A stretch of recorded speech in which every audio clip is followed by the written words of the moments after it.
Hello and welcome everyone to the ATM Biz, also called the 9 to 5 Conspiracy Report. Today we're going to be talking about what's happening in Bitcoin, the charts, looking at the charts of Bitcoin, Litecoin, other cryptocurrencies, and also Forex, particularly Canadian Swiss France, in conjunction with its negatively correlating pairs. And we're going to also talk about exactly how I made $10,000 and lost it, within a couple days. Now, it's actually not really lost. What I'm saying is that, along with a lot of other people, when we saw Bitcoin rising to its $20,000 level, okay, everybody had the sentiment, okay, this is going to go up to the moon. It's just going to keep on going up. But also people were knowing in the back of their head and in their gut, okay, it's got to fall at some point. It just can't keep on going on forever, you know? So we all know that it was going to fall at some point. We just didn't know how much it would fall, that it would be more than a 50% correction, and I don't think a lot of people were prepared for that. And I think a lot of people in hindsight would have sold at the top in order to recoup at the bottom. And I was one of those people that didn't sell at the top. Now, I knew Bitcoin was going to fall, but there's a difference between knowing and actually doing. Now, it's one thing when you invest, you need to know how to read a chart. It really helps to know how to read a chart. So I can say that I know how to read a chart. Okay. But with actually applying it to cryptocurrency, I failed in that part. Okay. Because when you're sitting on 10,000, you get greedy. You want it to go to 100,000 to see how far it can go up. It's not that didn't know how to sell, didn't know where to sell. I knew that Bitcoin was going to fall.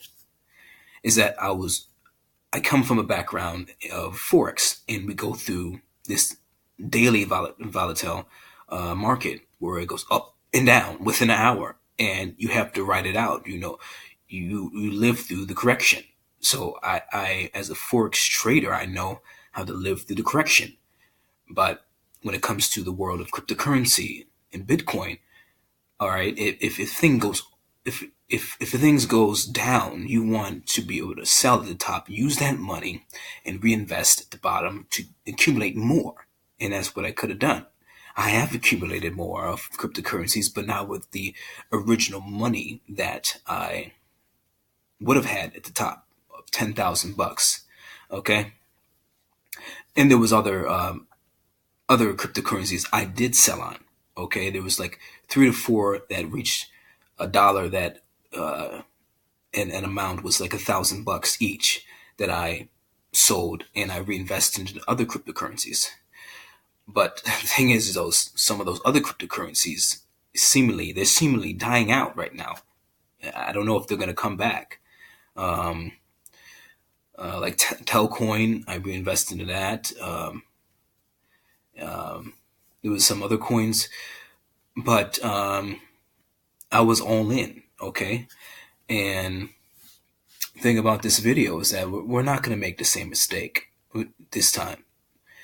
The thing is that the hardest part is that everybody's getting ready for the bull run.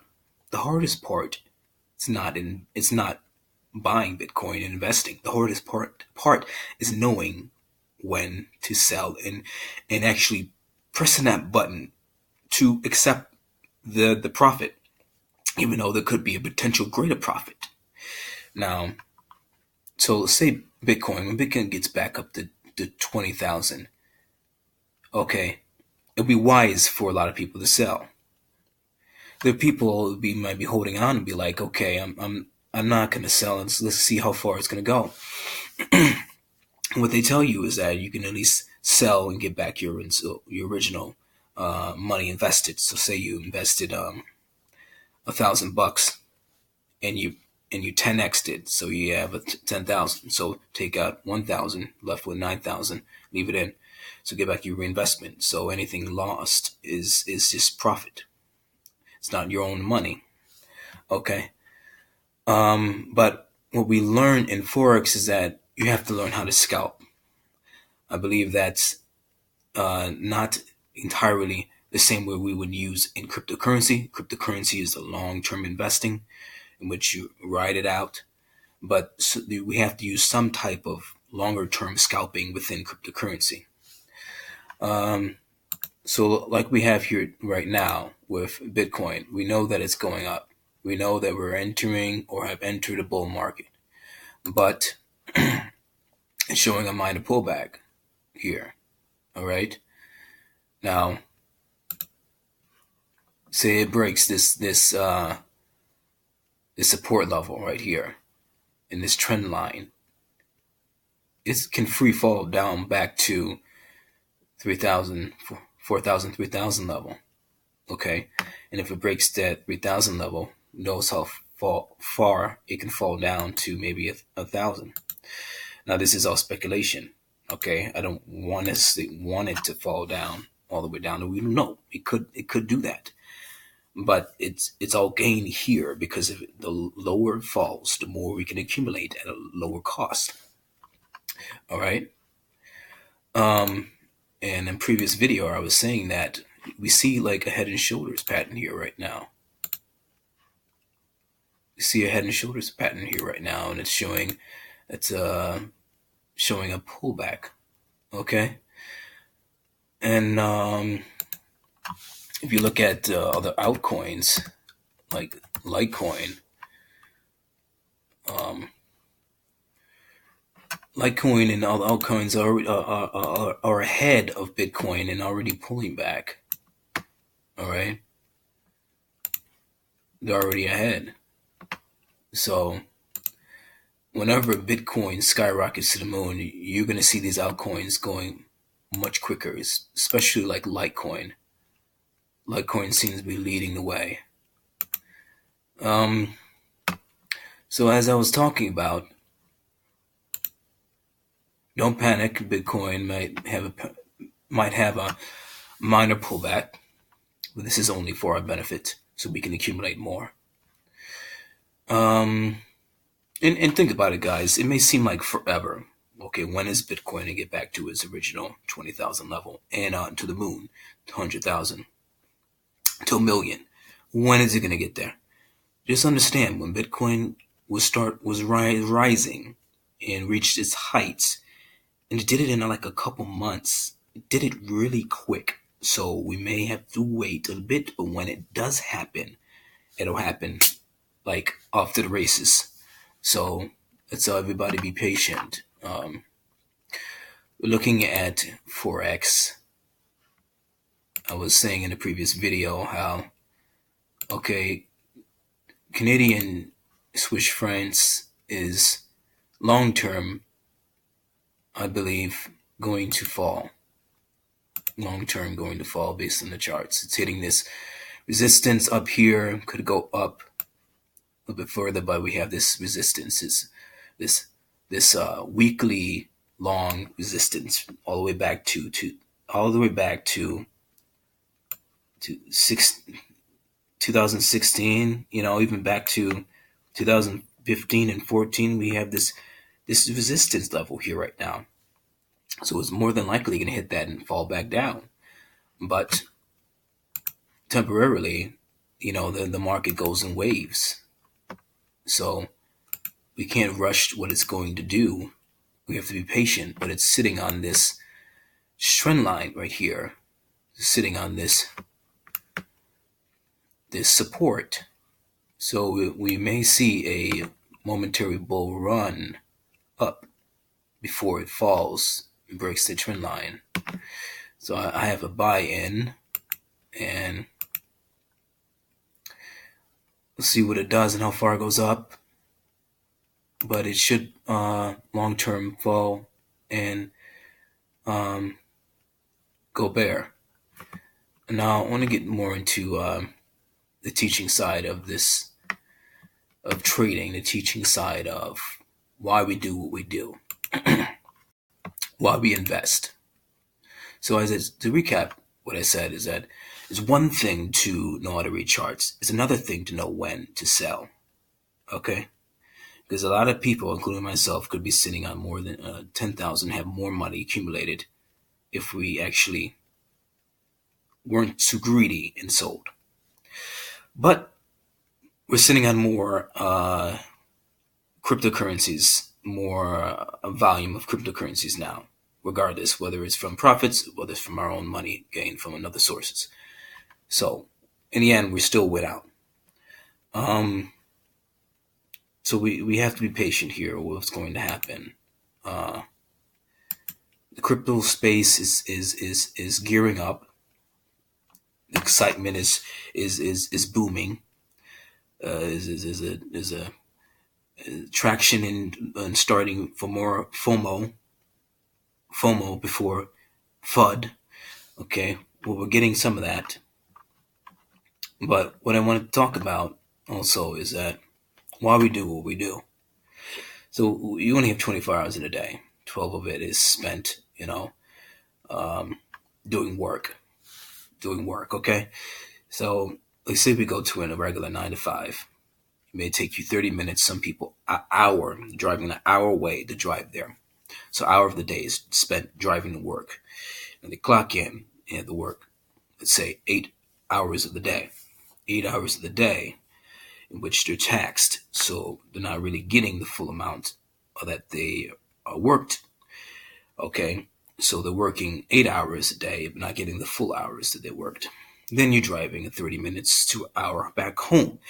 That 2 hours or 1 hour for driving, you have to put gas in the car. That costs something. That's like investing into a business. A lot of people may talk about businesses or online programs and saying it's a scam because you got to invest to it. You have to have a startup cost, but you put money into your tank to drive to work. And people do that because they say, okay, this is reliable. I know that if I put these hours in, I'm going to get paid. But you can create a business and you can get money from an online program that becomes so even more reliable than a 9 to 5 job. Meaning a 9 to 5 job, you're only paid every 2 weeks or weekly. Whereas with a business or an online program, you could be paid every day. You could be paid multiple times an hour. So instead of being paid based on the hour, you're being paid based on commissions and sales, based on hundreds, thousands of people viewing your product, viewing your offer, and buying in and joining in. They see value in you. You become the job. You become the business. You become the company. Instead of you working for a big company, you become the company. And instead of you outsourcing and helping tons of people, dozens of people, those dozens of people see you and put the money into you. This is what the leverage is. And 9 to 5 jobs are the highest tax form of income. When you're working as a business or you're working as an investor, you're able to have tax write-offs. You can't do that with a 9 to 5 job. You can't do that with hourly wage. The rich, the tax code is made for the rich. It's made to benefit the rich. It's not made to benefit hourly wage worker. So one gets richer when they go the route of a business owner or an investor. Okay, when you start your own company. All right. So this is very important because at the end of the day, it's not even about the money. It's about our freedom. It's about our time. We can always make money back, but we can't get the time back. And let's say you work for 40 years, 50 years, and you retire, you only have a good 20 to 30 years left of your life. And the most prime of your life was spent working, doing something you probably don't even like. Okay? And that it should be the other way around. We should be able to do things we love and enjoy and live this life to the fullest. Okay, and the world is vast and large, and a lot of people only stay in the city or the state that they were born in. And there's so many things in this world to experience, and one is limited to experience things in the world based on their income, and that's what financial freedom allows us to experience other things in the world, experience more of life. Okay, so the world of crypto is gearing up. Things are getting exciting. Don't forget to subscribe to this channel, ATM Biz. Like, comment, share. Like, comment, share, comment. Let's have a discussion. If you have any video requests, send them in. Yeah, I hope you have a fantastic day, and I will see you later. Signing out.